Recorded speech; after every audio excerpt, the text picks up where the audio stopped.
he coined to represent big band music, progressive and bebop.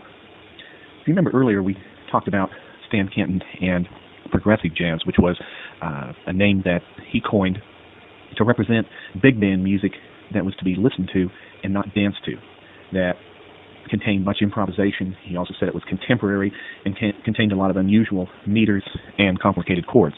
But I think the defining characteristic here is that it was a type of music, big band music, that was intended to be listened to. Of course, many of these progressive big bands had been swing bands, like Stan Kenton. And the main difference, again, between a swing band and a progressive band would be this element of listening. That the swing band, the intent is to play for a dancing audience, and a progressive big band, the intent would be to play for a listening audience. And of course, the reason why, as we said earlier, that several bands began to move this direction was this element of artistic freedom. Because you can contain, because your music can contain a lot of improvisation, that it can contain a lot of unusual meters and complex chords. You do not have the restrictions that placed upon you as a musician that you would have if you were playing for a dancing audience, where you have a narrow tempo band. You cannot play too fast or too slow. You cannot play too long. It needs to be about 3 to certainly no longer than 5 minutes. So there was some reasons for moving this direction for musicians, and during these post-war years, we saw Stan Kenton and several others begin to move this direction. I'd like for you to listen to an example of Stan Kenton. This is a composition that he composed and arranged for his band called Artistry in Rhythm. A good example of Stan Kenton in this progressive style.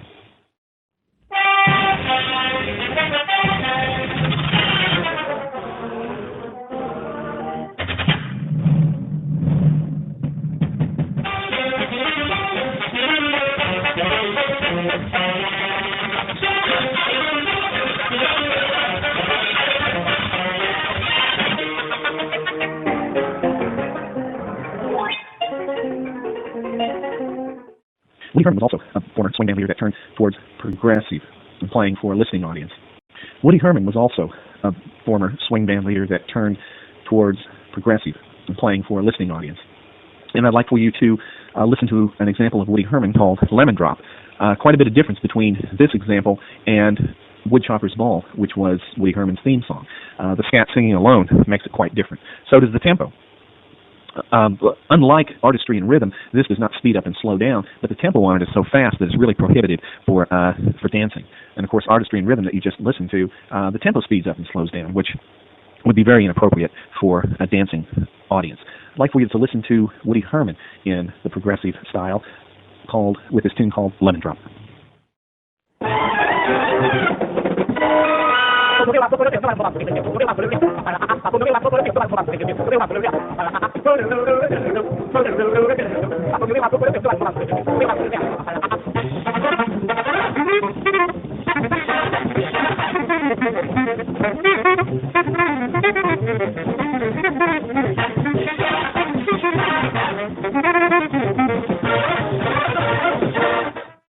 Charlie Barnett was also another swing band leader turned progressive in these post-war years. And I'd like for you to listen to one more example of progressive big bands. And his example is called Overtime. This is Charlie Barnett.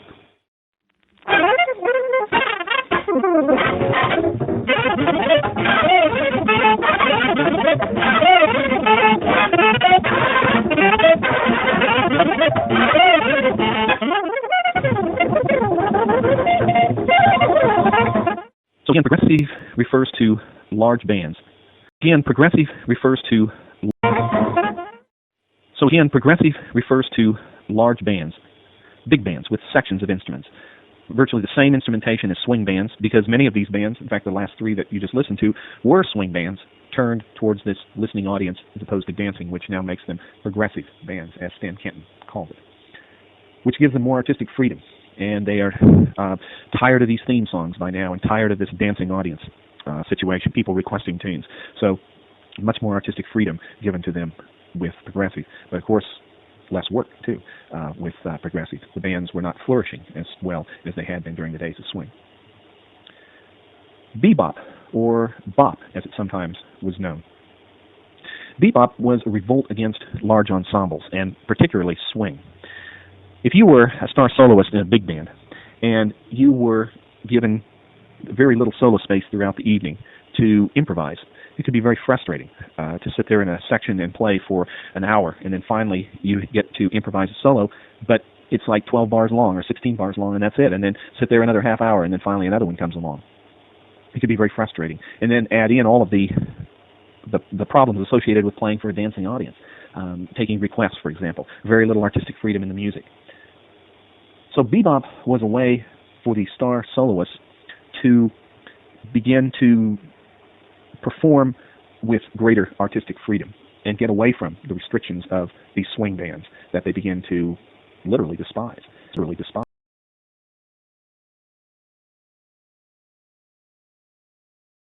quintet seemed to be the most preferred type of instrumentation for these bebop groups that sprung up after World War II, consisting of trumpet, tenor sax, piano, string bass, and drums. Improvisation was extremely important with these groups. In fact, improvisation was by far more important than the melody of the songs. They still used this old format, going clear back to New Orleans-style Dixieland bands, of ensemble section where the melody is stated, solo section where improvisation takes place, and ensemble section at the end. Remember, this is an overall plan that small jazz groups begin to use from the very beginnings of jazz, and actually many of them still use it today into the 21st century. So improvisation, which occurs during the solo section, the middle part, is by far now more important than the ensemble section where the melody is stated. Another characteristic, a very obvious characteristic of bebop or bop, is extremely fast tempos. When you listen to this music, it is definitely not for dancing. It goes by so fast that you can barely tap your foot to it. It's a very complex kind of music, very difficult to listen to, and sometimes even difficult to tell, well, when does the ensemble section end and the solo section start? Because they would alter the melodies and add so many notes to the melody in the ensemble section that it too sounded like improvisation sometimes. The origin of the word bebop, there's a couple possibilities. First of all, there was a 1945 song by Dizzy Gillespie, a trumpet player that we will talk a little bit more about a little later in this section. This song that he wrote in 1945 was called bebop, and some people feel that that's how this style got its name, was from this song that Dizzy, who we will see, was very important and very influential in the development and performance of bebop, the style. Others feel that it got its name from scat singing. Remember that scat singing is sort of a vocalist approach to improvisation. It's where the singer will not only make up the pitches, but also make up nonsense syllables. And one of those nonsense syllables that frequently shows up in scat singing is bebop. I'd like for you to listen to an example of a person scat singing with a song that actually we've listened to before with the Benny Goodman Quartet called I Got Rhythm.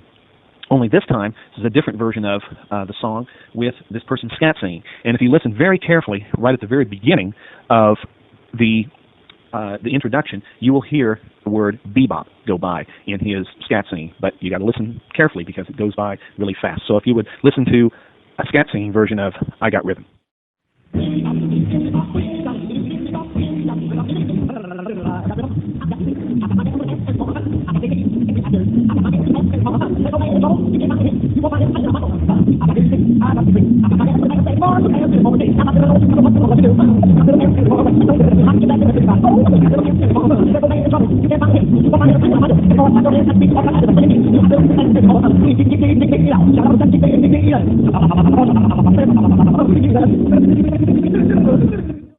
The very first bebop group was organized in 1944 by this trumpet player that I mentioned, Dizzy Gillespie, in a place called Minton's Playhouse in New York City. And what happened in 1944 was that Minton's would allow musicians to come in and jam. Now, jam session is a very informal situation where anybody can walk in, get their horn out, come up and play with the band, play as long as you want, leave, sort of a come and go kind of thing with musicians, and where different tunes will be called, and the emphasis here is on improvisation. And they would let anyone who wanted to come up on stage and improvise. However, this band that was led by Dizzy Gillespie got kind of tired of hearing these mediocre musicians coming up and playing. And after all, many of these people had just gotten off of swing bands, including Dizzy Gillespie, who were rather tired of waiting around for their turn to play, and they were really in search of artistic freedom. And so they had found it with a small group, but the problem is all of these mediocre musicians coming up and taking their solo space and playing and frustrating them now in another way. So Dizzy got together with the piano player, whose name was Thelonious Monk, and we will talk about Thelonious a little bit later in some more detail. Very fine and very influential piano player of the 20th century. He got together with him in the afternoons, and they worked things out so that they would play songs extremely fast and with extremely complex chords. In other words, what they were trying to do is to keep bad musicians from coming up on stage. That's all they were trying to do. That was the purpose, and that was the main intent. And it worked, because a lot of these mediocre musicians would walk into this open jam session, and they'd hear how fast these guys were playing and how complex the chords were, and they would just leave the horns in the case, thinking, well, I'm not going to go up there and play. I have no idea what these guys are doing. And so as they begin to go down this road further in exploring faster tempos and more complex chords, they begin to become interested in this, not from the original intent, which was to keep bad musicians from coming up and playing on stage, but they became more interested in this as a musical aspects, and became interested in it as a type of a jazz style, which was not where they had started from. And so the result of trying to keep bad musicians off of the stage at night was bebop, a major style in jazz that we will see changes the direction of jazz in the 20th century, from a dance music to a lisping music, and we'll talk more about that also a little bit later. But think about that for a moment. The original intent was to keep these bad musicians off the stage, and the result is this new style in jazz called bebop. Let's take a look at this style, bebop. What are some characteristics of bebop that perhaps separate it from other styles that we have talked about?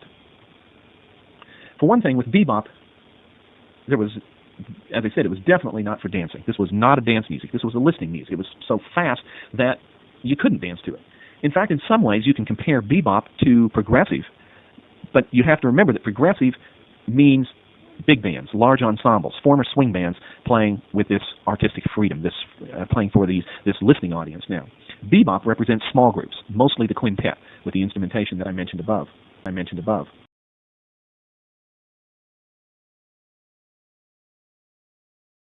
And so there's some similarity here in terms of tempo and also in terms of playing for a listening audience as opposed to dancing audience. The big difference here between bebop and progressive is with instrumentation. There was no great public interest in bebop like there was with swing. We didn't see the general listening audience really attracted to this kind of music. And when you think about it, that shouldn't be surprising, because the music originally was intended to go over the heads of most musicians, to keep these mediocre musicians from coming up on stage. And so where does that leave the general listening audience if this music goes over the heads of most musicians? So you can see that there was a lot of misunderstanding and not a great deal of interest in trying to understand this kind of music. So much less employment than what we saw with the days of swing. Bebop musicians seem to turn their backs, literally, on audience. In fact, if you could have walked into a club along 52nd Street in New York in these post-war years and listened to some people perform, you would have seen that these people dressed very strange. They had their backs to the audience, and they seemed to isolate themselves from people. There was a lot of antisocial behavior that was going on. It was kind of like that they had their own world here, their own thing going on, and they really weren't concerned with what was going on outside of that, because after all, people are not going to understand what they're doing anyway. And so there was a lot of this antisocial behavior. They dressed strange, sunglasses in a dark club, hats were starting to be worn on stage, goatees. Dizzy Gillespie was one of the first to grow this goatee, which was very different from the days of swing, where everybody was in tailor-made suits or tuxedos, cleanly shaven and very well dressed. And so here was a real turnaround with this type of music, this kind of music being a revolt. And that's why I use that word revolt, is because not only the music was something that seemed to revolt against swing or rebel against it, but so did the behavior and the dress of the musicians. There was widespread drug addiction during this time. If you remember, we talked about post-war years and some problems that were created when the star soloists came back from the war and pushed a lot of young musicians out. When they did this, it really created some problems for these young musicians. They were extremely frustrated. They had no place to go. because they had gotten so far in the music business and they thought this was going to last forever. The war's over. The leaders find out they can hire these star soloists back again, and they fire the young musicians. And the result is frustration. They had no place to go. Swing was on its way out, if you remember, since the summer of 1946. There's been this steady decline. And so you have the old pros coming back and grabbing their jobs, and you have this slide that begins with swing and less demand for it. So where do these young people go? Many of them ending up as heroin addicts. Heroin was a very popular and, for many people, very deadly drug that was being used in these post-war years. Plus, you've got a lot of war vets coming back from World War II, where morphine was passed out very freely and available. And so America had a problem with this, and America really did not handle it very well during this time. I'd like to read a couple quotes to you about drug addiction. And this first one is from a book called Hear Me Talking to You. I'd like to read from Hear Me Talking to You about this heroin epidemic among musicians in the post-war years. This is what one musician had to say about it. During the war, some of the kids were rushed in to replace guys with much more experience than they had, and so they were over their heads, like little boys given a man's job to perform. They didn't have an adequate amount of experience, and they hadn't had the chance to learn and to face the realities connected with playing music. They were young musicians who had just enough to get by on for a time, but were building their careers without a foundation. So after the war, there were a whole lot of potential artists with no place to play. They didn't have the stick-to-itiveness to band together, to exchange ideas, to work together. They weren't ready for that sort of thing. There were young guys who saw their salaries drop after the war, and they thought that was the end of the music business. They didn't realize they had a long life ahead of them. But then there were some that could play a little better, but by being in contact with musicians of lesser talent, they began to get a closed-in feeling. Then there were those who could play in big band sections, but weren't qualified for playing in these small band units that grew up after the war, and there was no place for them to perform. You see, there are some musicians who could play in big bands and cannot play in small bands, and the other way around. As for what goes on inside of all those that got on, for whatever reason, and makes them turn to drugs, I don't think you can find a half a dozen competent psychiatrists who could delve into a musician's life and find out wholly why he started. But some of it was due to frustration. Being in the profession, I can understand the feeling of frustration. I know how frustrating it is for me as long as I've been playing when I'm not able to play. I want to play 26 hours a day, even though I know I need sleep. I don't want to go near music when I can't play it. I sit there and the palms of my hands are perspiring. It's a real feeling of frustration. And when the young kids don't get a chance to play, that's one of the things that happens. And so, one of the things that got kids into heroin is to get something to bolster their courage. Also, there were some of them doubly demoralized because they had gotten so far in music before the realization set in that they weren't the musicians they thought they were in the beginning. Charlie Parker arrived at bebop a little bit differently than Dizzy Gillespie did. Charlie Parker moved from Kansas City to New York and sort of fell into this idea of bebop while playing in New York. Let me read a quote from Charlie Parker in the book Hear Me Talking to You. And in Charlie's own words, talking about his discovery. I remember one night before Monroe's, I was jamming in a chili house on 7th Avenue between 139th and 140th. It was December 1939. Now, I'd been getting bored with the stereotype changes that were being used all the time and at the time, and I kept thinking there's bound to be something else. I could hear it sometimes, but I couldn't play it. Well, that night I was working over Cherokee, this old jazz song, and as I did, I found that by using higher interval of chords as a melody line and backing them with appropriately related changes, I could play the thing I'd been hearing. I came alive. Here's what Charlie Parker had to say about his addiction after he spent some time in a hospital out in California. Any musician who says he's playing better, either on tea, the needle, or when he is juiced, is a plain straight liar. When I get too much to drink, I can't even finger well, let alone play decent ideas. And in the days when I was on the stuff, I may have thought I was playing better, but listening to some of the records now, I know I wasn't. Some of these smart kids who think you have to be completely knocked out to be a good horn man are just plain crazy. It isn't true. I know, believe me. Because the time came when I don't know what hit me. I was a victim of circumstances. I don't know how I made it through those years. I became bitter, hard, cold. I was always on a panic. I couldn't buy clothes or find a good place to live. Finally, on the coast, I didn't have any place to stay until somebody put me up in a converted garage. The mental strain was getting worse all the time. What made it worst of all is that nobody understood our kind of music out on the West Coast. I can't begin to tell you how I yearned for New York. Finally, I broke down.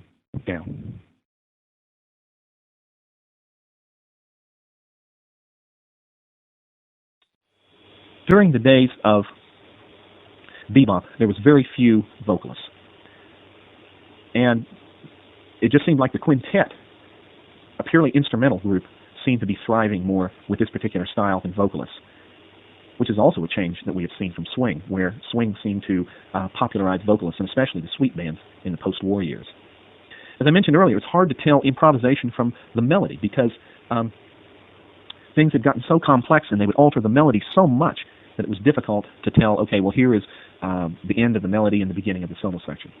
And we'll hear some examples of this a little later. It's at this point in history where jazz starts to resemble classical music in that it is becoming an art music. And by art music, I mean it is a type of music that requires some understanding from the listener in order to really appreciate the music. If you remember, the very first lecture, I used this quote from Duke Ellington, where he said that if you have to ask what jazz is, you'll never know. And I also said there's some truth to that, but I think the larger truth is that you need to know something about it in order to appreciate it. And how many people are willing to do the work to understand it, to understand improvisation and what is happening when a person improvises, and the type of communication that's going on, and tying all of that together.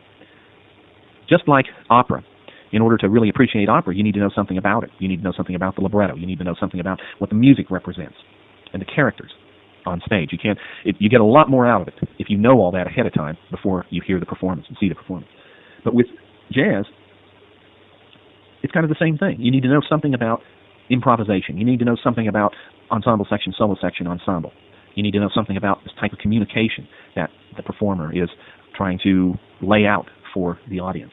And without that knowledge, it is difficult to understand jazz, if not impossible. With bebop, we see more emphasis on improvisation than ever before.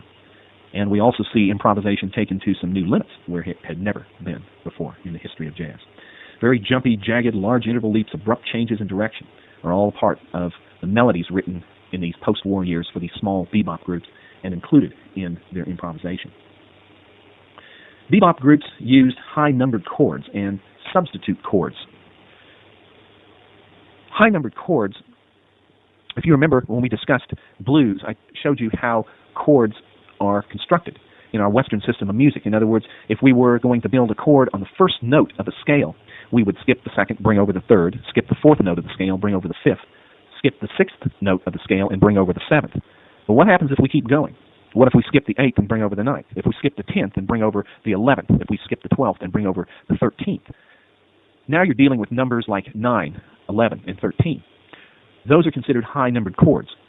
And during the days of bebop, those were the kind of chords that were being worked out in those afternoon rehearsals with Dizzy Gillespie and Thelonious Monk to keep these mediocre musicians off the stage. Because if we could throw in these high-numbered chords, these are chords that they have not heard before, and they're not used to that. And trying to improvise over those chords would become very impossible for these musicians who were not used to hearing things like that. So high-numbered chords became an important aspect of bebop and a way of complicating the chord progression or the changes, originally intended to keep bad musicians away, and of course eventually it becomes a part of this new style that they are developing. I'd like for you to listen to an example of a high-numbered chord and listen to the tension and the dissonance and the complexity that this chord possesses.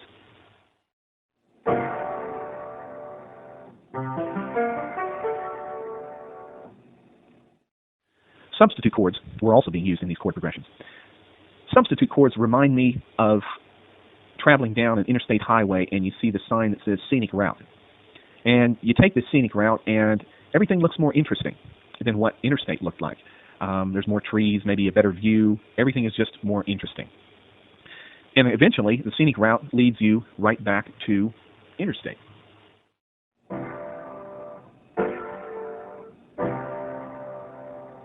Now using substitute chords.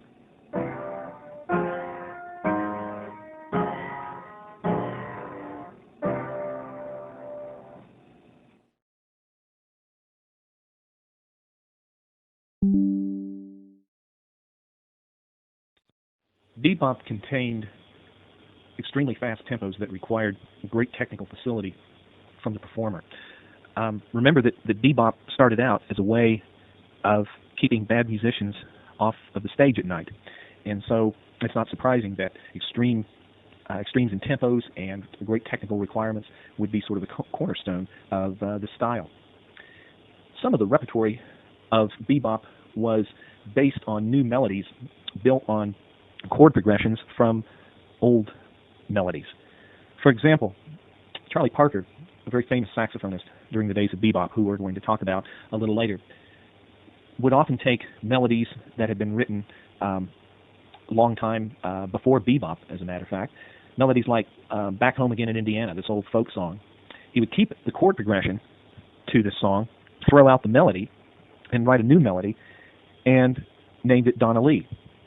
He did the same thing with a song that we've listened to a couple times, once with the Benny Goodman Quartet, and again with the scat singing, called I've Got Rhythm, and threw out the melody to I Got Rhythm, and wrote a new melody to accompany that chord progression and called it Anthropology. Also, the old jazz standard How High the Moon, throwing out the melody to it and writing a new melody based upon the chord progression, and called it Ornithology. So all of these, what they have in common is that both Back Home Again in Indiana and Donna Lee had the same chord progression, only two different melodies over the same chord progression. Same way with I Got Rhythm and Anthropology, How High the Moon, and Ornithology. So this idea of keeping the chord progression, throwing out the melody, writing a new melody in its place, was rather common practice for especially the saxophonist that I mentioned, Charlie Parker. Some other aspects of bebop was that the drummer would keep time on a ride cymbal and use the hi-hat cymbal to accentuate the second and fourth beats.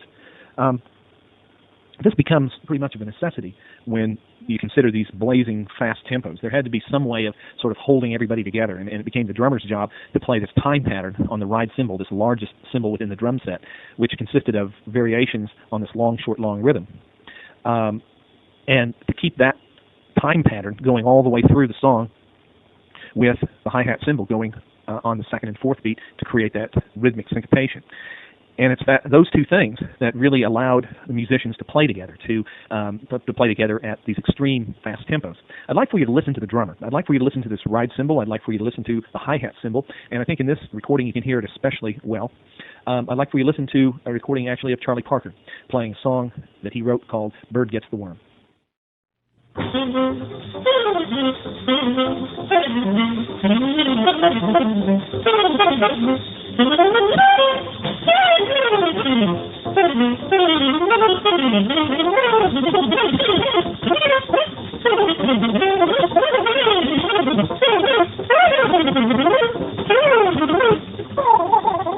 Some other characteristics of bebop are that the string bass and guitarist become soloists. If you were an acoustic guitarist playing especially in a big band, you would never be heard. And it's not until 1937 that we have the invention of the electric guitar.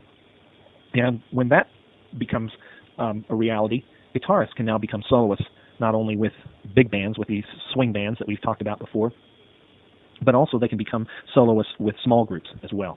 And we begin to see a few guitarists becoming soloists in these post-war years, and some of them becoming associated with this bebop style.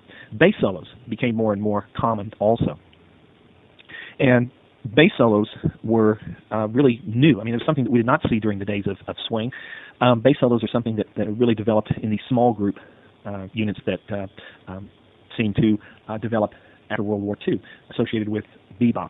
And a string bass solo was kind of interesting how it evolved and how it changed what happened within the small group. Because when a bass solo happened, there had to be certain kind of accommodations made to help the bass player become a soloist and to be heard over everybody else. And so what happens is that when it comes time for a bass solo is that everybody lays out. The piano player plays very sparse in terms of the chords. And the number of chords, many chords are left out of the chord progression, so that it's just every once in a while he would play a chord where they happen to be in the form. The drummer would stop playing on the ride cymbal and they just play the hi-hat on the second and fourth beat. The trumpet and saxophone player would not play at all. So in other words, everything gets quieter so that the string bass player can be heard, and that became pretty much of a standard way of approaching bass solos, is to not have the chord progression going constantly, because that would compete and in some ways perhaps cover up the string bass player's solos. I'd like to talk about what happens when you play a tune in a bebop quintet. First of all, we still use this idea of ensemble section, solo section, ensemble, which dates back to New Orleans-style Dixieland. Remember, ensemble section is where the melody is stated, whatever the melody is and whatever form that the melody happens to be in. The solo section is where improvisation takes place, where each instrument will take a turn. And in the case of a bebop quintet, it was almost always either the trumpet or saxophone player that would start out first. And then the next solo would be whoever did not play first. So in other words, it would be either a trumpet solo or saxophone solo first, followed by either a trumpet solo or saxophone solo. In other words, the front line instruments would go first, followed by a piano solo, perhaps a string bass solo, and then lastly a drum solo, and then maybe back into the ensemble section again, where the melody would be stated. It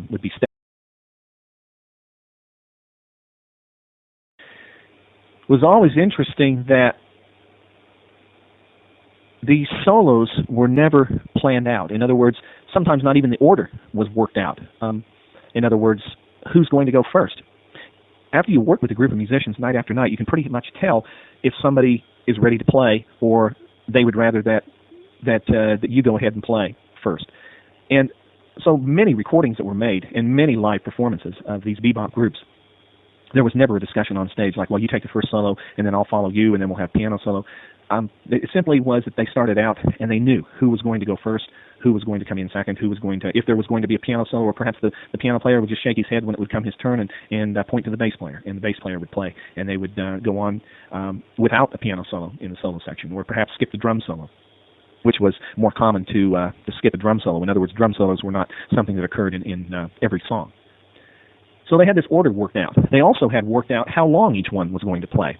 And by worked out, I mean that this was something that would be determined right on stage.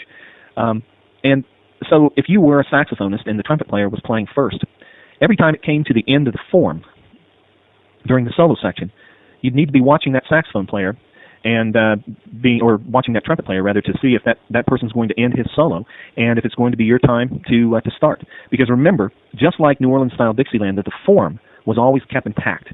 In other words, that if the form of the melody was 32 bar AABA, for example, then whoever took the first solo would never break up that form. In other words, they would not play 1.5 times through the form and that's it.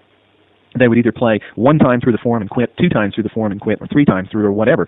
But it would never be like stopping in the middle of the form. That was just not something that was done with bebop. And so if you were the other horn player, you would need to be watching and be ready to come in every time they came to the end of the form to see if it was your turn. So how do you know if it's your turn to play? Well, the other player would maybe back away from the microphone, maybe start to play softer, maybe less notes, and you just know that this is it. It's my turn to go. And that was never something that was predetermined. How many times do we go through the form? It was never something that was worked out on stage. It was almost always something that just happened. And they knew from playing with each other night after night that it was their turn to come in and play.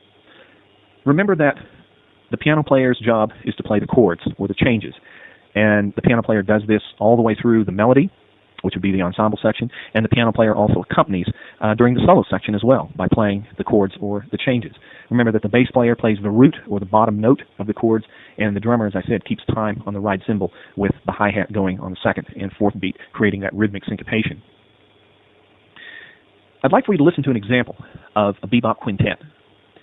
This is a song called What Is This Thing Called Love? I'd like for you to listen to the order of the soloists. The trumpet player will go first, followed by saxophone solo, followed by piano, followed by string bass. I'd like for you to pay close attention to the string bass solo and see what that's like, where everybody gets very quiet and gets out of the way. The chords are very sparse coming from the piano player. The drummer is just playing hi-hat on the second and fourth beat. And so you can hear this softer, lower instrument do something other than just playing the root or the bottom note of the chords. The bass player now becomes a soloist, just like the trumpet player, just like the saxophone player or piano player. So if you'd listen to this example of What Is This Thing Called Love?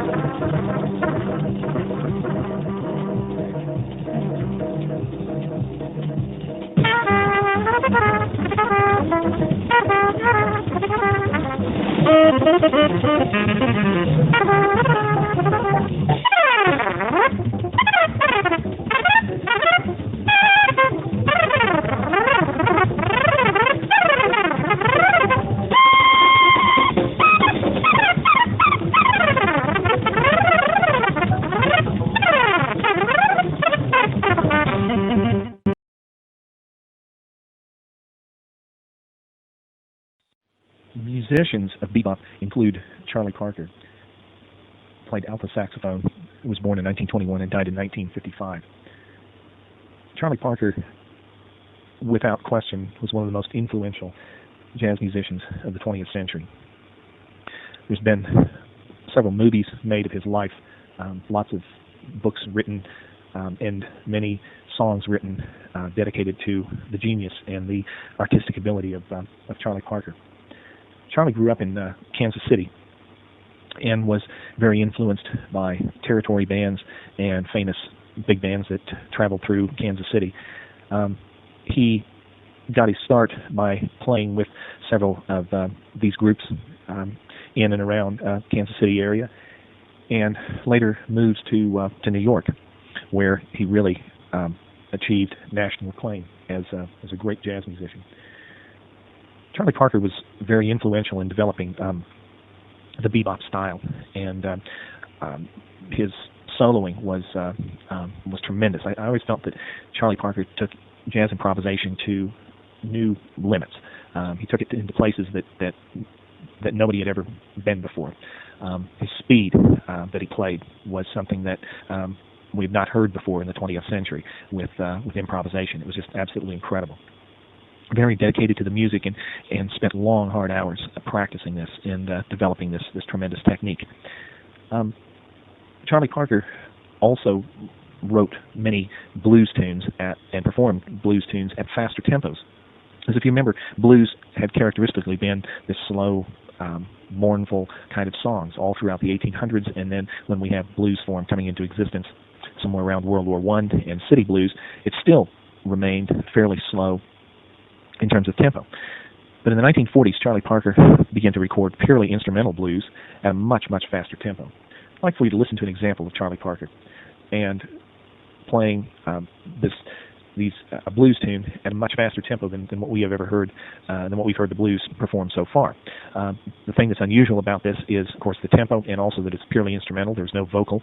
It is using 1-4-5 chord progression, so it is in 12-bar form, but quite a bit of difference because of tempo and no vocal in comparison with the blues that we've listened to earlier.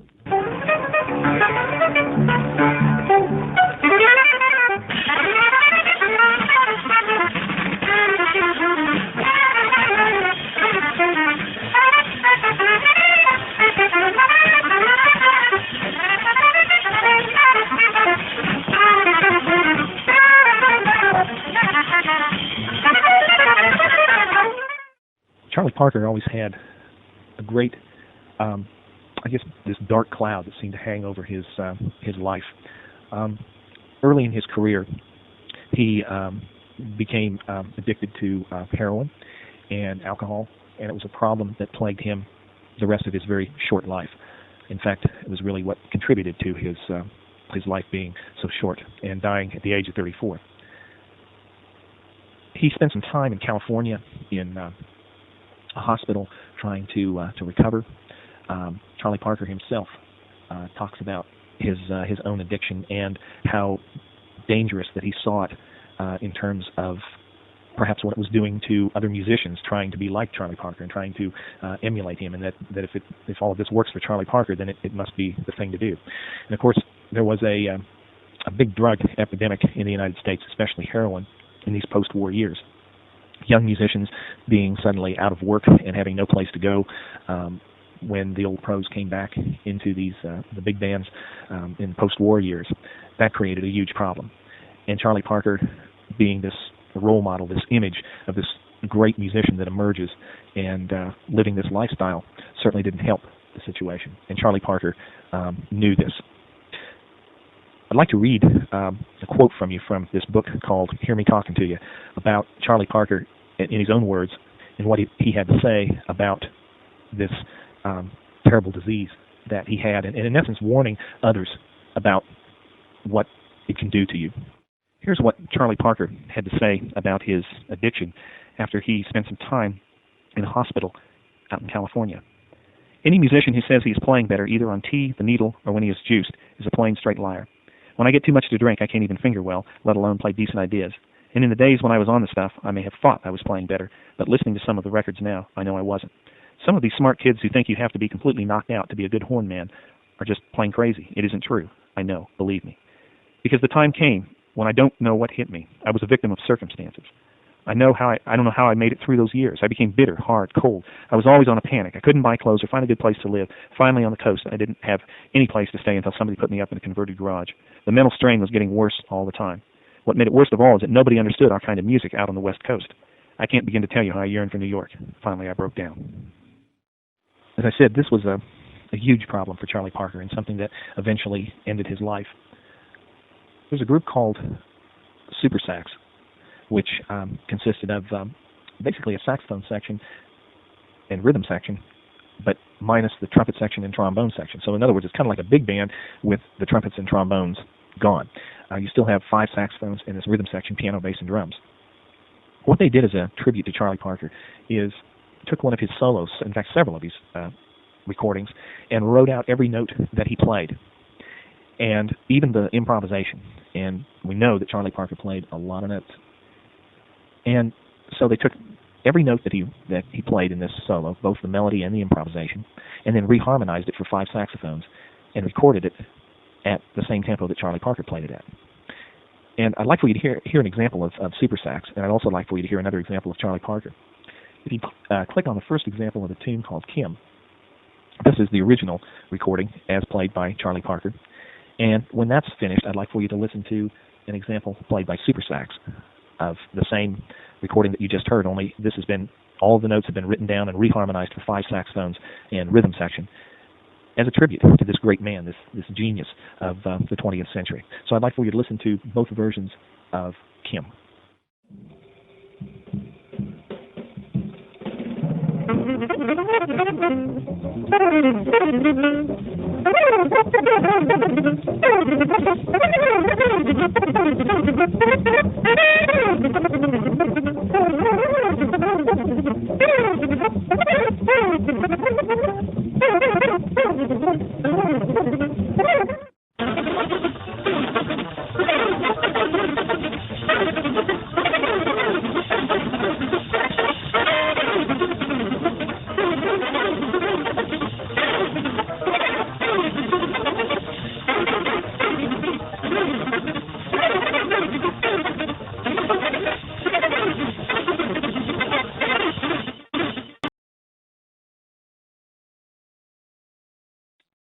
It's been written that many other people got a lot more out of Charlie Parker's life than perhaps he did himself. And as I said, there always seemed to be this dark cloud that seemed to hang over him and his struggle for acceptance of the music, of life perhaps itself, just seemed to be this tremendous struggle for him. A person that he was very good friends with and worked together with occasionally was Dizzy Gillespie, the next person I'd like to talk about. And while they were very similar in some ways, both great bebop musicians, and worked together along 52nd Street in New York in the mid to late 1940s and early 50s, there's also a study in contrast here in that Dizzy Gillespie really was able to stay away from hard drugs and had a much different personality than Charlie Parker. Whereas Charlie, life seemed to be this struggle. For Dizzy, life seemed to be meant to be enjoyed and not something that had this dark cloud, that seemed to hang around. A different attitude, a different outlook on life. Dizzy Gillespie lived a long and healthy life, and much different than Charlie Parker's. Dizzy, like Charlie Parker, whose real name was John Burks Gillespie, was also one of the great innovators in the 20th century, and helped to develop bebop. In fact, Dizzy Gillespie was the one that was leading this band at Minton's Playhouse. As you remember, that trying to keep bad musicians off of the stage at night and getting together with his piano player, Thelonious Monk, they discovered some other values in the music aside from keeping these bad players away, which of course developed into the bebop. So Gillespie is very important in the development of this particular style. Dizzy Gillespie also performed with his own progressive big band.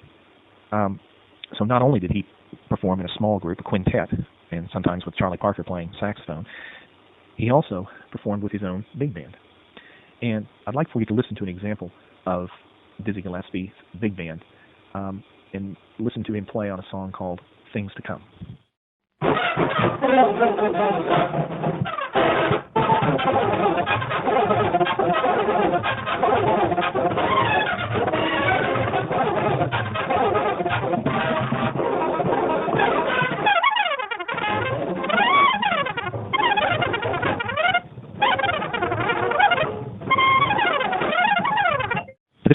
Dizzy Gillespie still remains a great influence on trumpet players and, in fact, all jazz musicians, just like Charlie Parker's influence. Two great musicians of the 20th century working together in the 1940s and 50s, but as I said, also different personalities and different outlooks on life, and whereas one dying very young and the other one managing to take a different road that led to a rather long life. Another person that is associated with this bebop style, and at least in contributing to its development, is Charlie Christian, who was perhaps one of the first great electric guitarists. He first started out by playing with the Benny Goodman Sextet in the 1930s, and also contributed to the development of this bebop style, and certainly contributed to the development of electric guitar as being a solo instrument. Jimmy Blanton and Oscar Pettiford are a couple examples of bass players who developed the idea of string bass being a solo instrument. Because if you remember, through the days of swing, it really was not that. It was just simply, if you were a bass player, that you played the root or the bottom note of the chord to try to fill everything out within the ensemble, but you were not really considered soloist. And that changed. Jimmy Blanton performed with Duke Ellington's band, and when Ellington began to go this direction of playing for a listening audience, he began to develop this idea of bass solos. Because if you're playing for a listening audience, then you can head this direction, and you don't have to worry about the time constraints that are there if you're playing for a dancing audience, or playing so softly that a dancing audience wouldn't be able to hear the band in order for the string bass to be heard as a solo instrument. Which you remember that during bass solos, that's something that really needs to happen in an ensemble, is everybody needs to get out of the way, things get very sparse, so you can hear the bass player solo. This was true of small groups, it was also true of big bands as well. So Jimmy Blanton, really a pioneer with Duke Ellington's band. Oscar Pettiford was the bass player with Dizzy Gillespie when he was at Minton's Playhouse in 1944, so he was right there on the ground floor of the development of bebop. Thelonious Monk was also a great innovator in jazz of the 20th century. He was the piano player that played with Dizzy Gillespie at Minton's Playhouse. So many great musicians coming out of that quintet that was there right at the ground level, the very beginning of this bebop style. Thelonious was the one that worked with Dizzy Gillespie in the afternoons when they were just trying to keep these bad musicians off the stage, or mediocre musicians off the stage. And of course, the two of them becoming more and more interested in what they were doing musically leads to the development of bebop. Thelonious Monk was also a writer. He composed quite a few jazz tunes, like Monk's Dream. Round Midnight is another song that he wrote, in fact, a very beautiful ballad. And there's been many other jazz tunes that Thelonious Monk has composed, and many other musicians recording his music. Thelonious had a style that was different than other piano players, and even those associated with bebop. It was just, the music seemed to not swing in the same way that others associated with bebop seemed to approach it. It was just a different kind of feel, and sometimes music being very dissonant, but it was always very interesting and very fresh. And he just seemed to be such an innovator in his own right, that even this style that he was right there on the ground floor developing, he himself perhaps didn't even fit the mold of what most of the bebop piano players in the direction that they were headed. Even though that he was right there at the beginning in the development of bebop, he seemed to have went the direction of having his own style, and especially with improvisation, and having this sometimes, as I said, very dissonant, sometimes not swinging in the same way that other musicians might approach it in terms of swing eighth notes and things like that. I'd like for you to listen to an example of Thelonious Monk and his playing, so you get an idea, perhaps, of what I'm talking about. This is called Monk's Dream.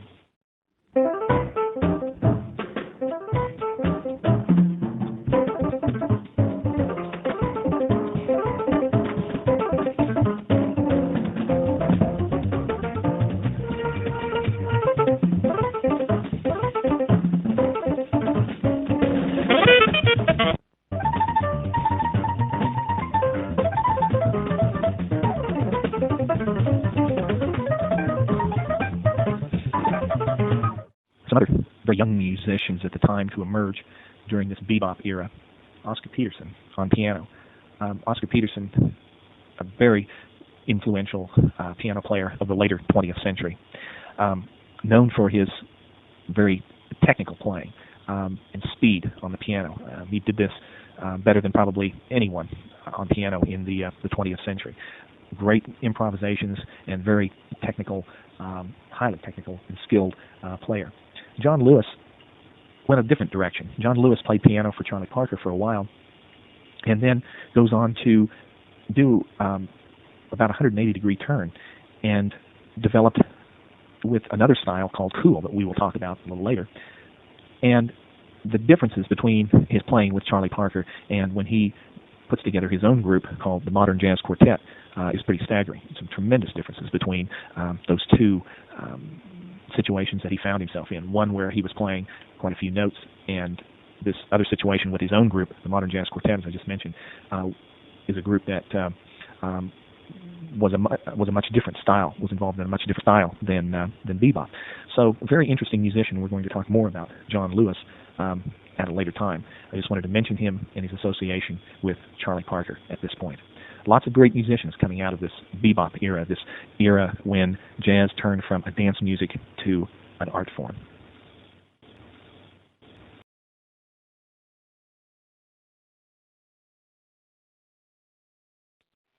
I'd like to talk about three very important musicians in the 1930s and 40s. Duke Ellington, Art Tatum, and Ella Fitzgerald. I'd like to start with Duke Ellington. We've talked about him several times and mentioned him with early dance bands and big bands, and also with swing. Ellington, of course, is a great composer and was a great arranger. Born in 1899, died in 1974.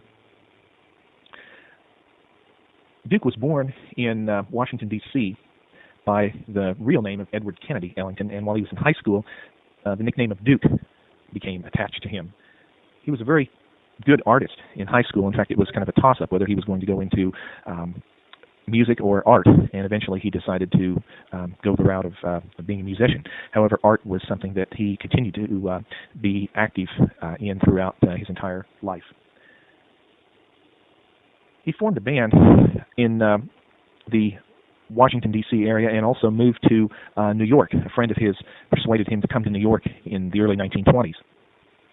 And he formed a band in New York City called the Washingtonians, which was basically a territory band. It was not a band that was famous outside of New York. And that band stayed together for several years until 1927. He got a job playing in the Cotton Club in New York.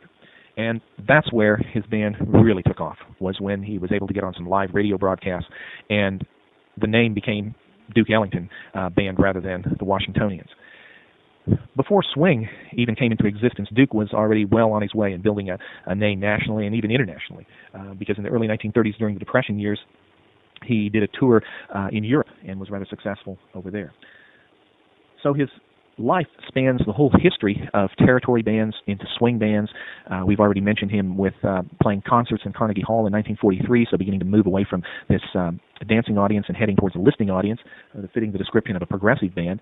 And also we will talk about Duke once again when we talk about more contemporary big bands of the later part of the 20th century. And Duke also played a part in all of that. So his life really spans the whole history of big bands throughout the 20th century.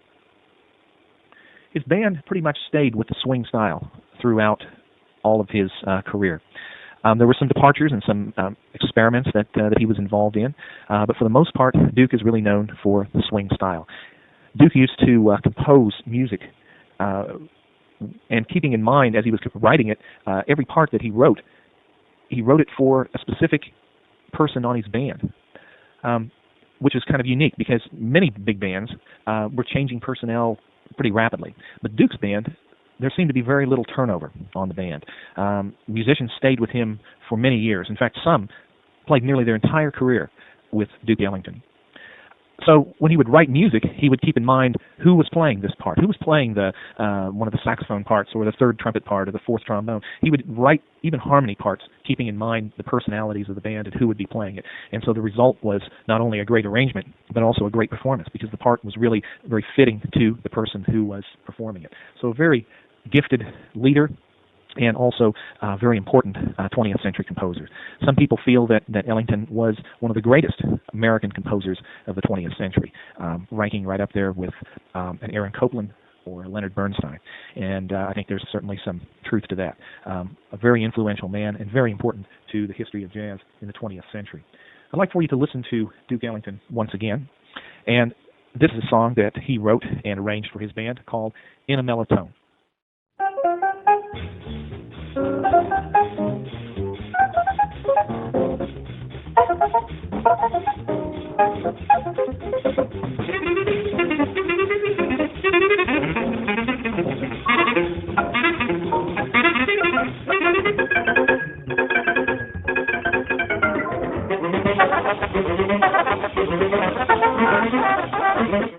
Tatum was considered by many to be one of the greatest jazz piano players of the 20th century.